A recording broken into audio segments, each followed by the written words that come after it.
Di tangan saya ini ada menu peanut butter toast with berries and honey dan laksami dengan ikan dori. Dua menu ini adalah menu yang akan saya masak untuk nanti malam. Wah, nampak mustahil. Ternyata tidak mustahil. Karena sebelah saya sudah ada yang membuat ini menjadi mungkin. Yaitu adalah pendiri Black Garlic, ya Michael Saputra. Mas Michael, apa kabar? Halo, baik Mbak Rahma. Ini kita mau cerita soal ide bisnisnya Mas Michael nih. Soalnya kan mungkin buat sebagian orang gitu, yang hobi masak mungkin banyak. Tapi gak banyak juga di antara mereka yang punya banyak waktu untuk belanja dulu, berlama-lama di pasar, nguplek di dapur, belum tentu rasanya enak ya kan? Betul. Nah itu dia permasalahannya, tapi dengan ini kayaknya ini bisa jadi harapan. Nah ide bisnis itu ide awalnya dari mana Mas Michael?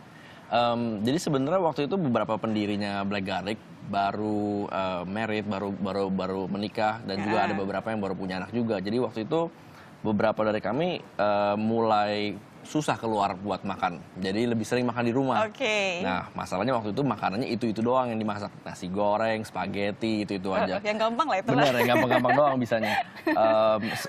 Kemampuan masaknya juga nggak jago-jago amat, makanan yang jadinya juga nggak enak-enak amat. Akhirnya terus kita ide gimana kita punya satu produk yang memudahkan ini semua. Kira-kira makanya dari situ Black Garlic muncul. Oh gitu, jadi ini bermula dari derita pengantin baru gitu ya? Bener, bisa ini dibilang lucu gitu. Banget, tapi bener loh. Jadi dari Black Garlic ini kalau kita pesen, itu kita akan menerima satu box yang kalau saya sih pribadi bilang itu seperti magic box. Betul. Karena tiba-tiba begitu dibuka isinya adalah ada dua kantung ini. Yang isinya adalah karena tadi laksa berarti ada toge, ada bakso ikan, ya kan? Ada ikan dori, di mana semuanya ini sudah dikemas rapi dan takarannya juga sudah diatur. Jadi praktis, nggak ada yang dibuang gitu. Bener. Nah, pertanyaannya adalah dari mana Mas Michael bisa mendapatkan bahan-bahan ini, di mana semua kan harus diperhatikan kesegarannya, kualitasnya harus terbaik. Itu gimana caranya? Jadi kita punya banyak supplier yang kita langsung dekati. Jadi kayak contohnya beberapa supplier sayuran itu kita actually datang langsung ke farmnya sendiri dan kita beli langsung dari mereka. Jadi tanpa pihak ketiga ya, tanpa perantara. Jadi bisa dibilang dengan kata lain untuk beberapa sayuran ini langsung dipetik, dikirim ke dapur Black Garlic, habis itu hari selanjutnya kita kirim ke customer. Jadi benar-benar masih fresh banget. Itu deh, jadi benar-benar kayak metik dari kebun sendiri. Bener. Bisa jadi itu lebih segar daripada kalau kita beli di supermarket, gitu kan? Betul, benar banget. Tapi sebetulnya bisnis online ini target marketnya itu siapa sih, Mas Michael? Kalau customer kita sekarang ini paling banyak wanita umur 26 sampai 40 tahun kira-kira. Biasanya udah berkeluarga, bisa juga bekerja. Makanya waktunya juga lebih berharga biasanya ya. Keluarga baru yang mungkin masih sibuk, apalagi sekarang banyak yang lebih memilih karir gitu ya.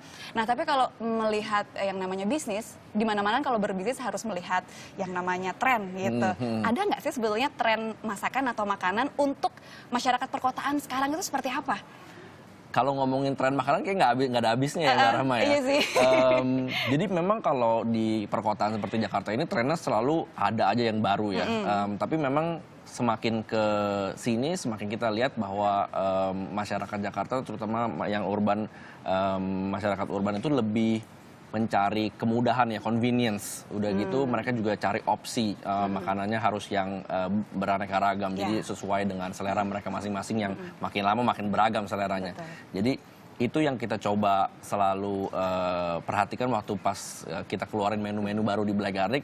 Menu-menunya harus cukup beragam untuk semua orang, harus cukup menarik untuk mereka sehingga nggak ngebosenin gitu ya, dan benar-benar sesuatu yang baru lah buat mereka. Tapi yang namanya gaya hidup sekarang itu nggak dipungkiri mereka juga sangat memprioritaskan kesehatan. Ya dong, nggak cuma enak, nggak cuma macam-macam, tapi juga harus sehat. Nah, untuk memastikan itu, untuk ngasih tahu ke mereka, mungkin banyak juga beberapa customer yang pengennya nggak ada apanya, bahan apa tertentu gitu-gitu, untuk mengakomodirnya gimana Mas Michael? Kalau kita sebenarnya semua bahan yang kita kirim masih fresh banget. Jadi semua bisa dilihat langsung waktu pas diterima, oh togenya juga masih fresh, ikannya juga udah nggak ada bau aneh-aneh. Udah gitu mie-nya yang kita pakai juga di sini mie tanpa air abu, tanpa pengawet. Sayurannya juga semua bisa dilihat. Jadi dari situnya kita exactly tahu apa yang kita masukin ke dalam masakannya kita sendiri.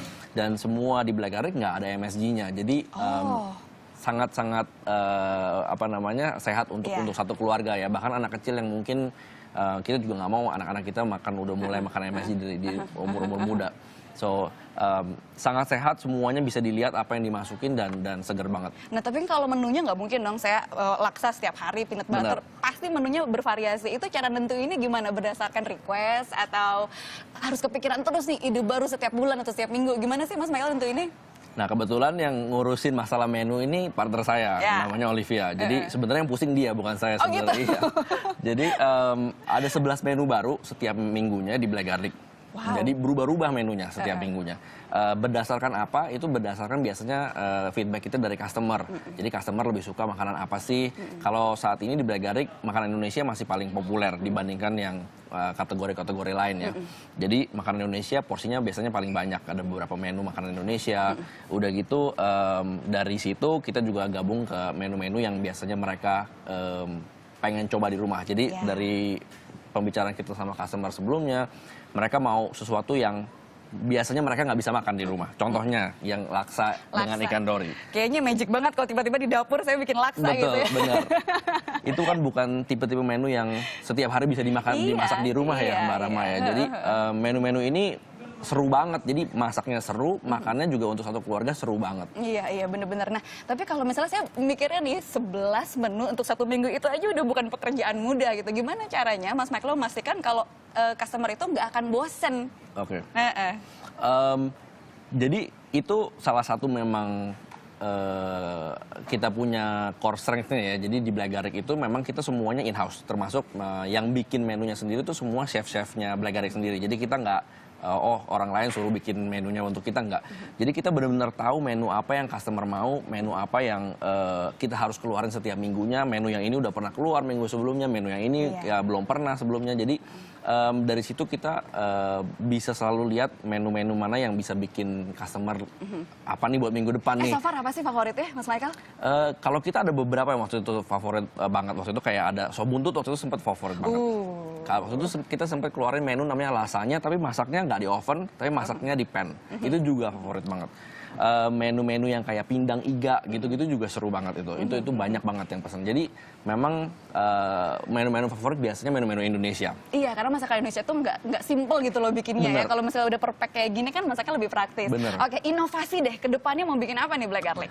Kalau kita tetap mau fokus di produknya sendiri ya. Jadi di produknya sendiri, habis itu di jangkauan pengiriman mungkin ya Mbak Rahma ya. Kita tahu bahwa menunya itu penting banget buat bikin customer nggak bosan setiap minggunya. Jadi itu yang kita bakalan tetap inovasi terus dari sisi menunya, dari sisi produknya, dari sisi packagingnya, dari sisi jangkauan pengirimannya. Mungkin dalam 1 tahun ke depan kita kira-kira bakal fokus di situ. Oke, berarti sebetulnya nggak hanya butuh passion di bidang kuliner, tapi juga harus punya strategi bisnis ya. Kalau misalnya Anda berminat untuk menjalankan bisnis seperti ini. Ya. Well, terima kasih banyak Mas Michael sudah berbagi inspirasi, Thank you. terutama inspirasi membuat kita tidak punya alasan lagi untuk tidak masak ya. Makasih banyak Thank Mas you, Michael. Mbak. Nenek Tulus masih akan kembali dengan sejumlah informasi menarik lain. Di antaranya ada video viral dari pria asing yang menyanyikan lagu dalam bahasa Jawa. Sesaat lagi tetap bersama kami.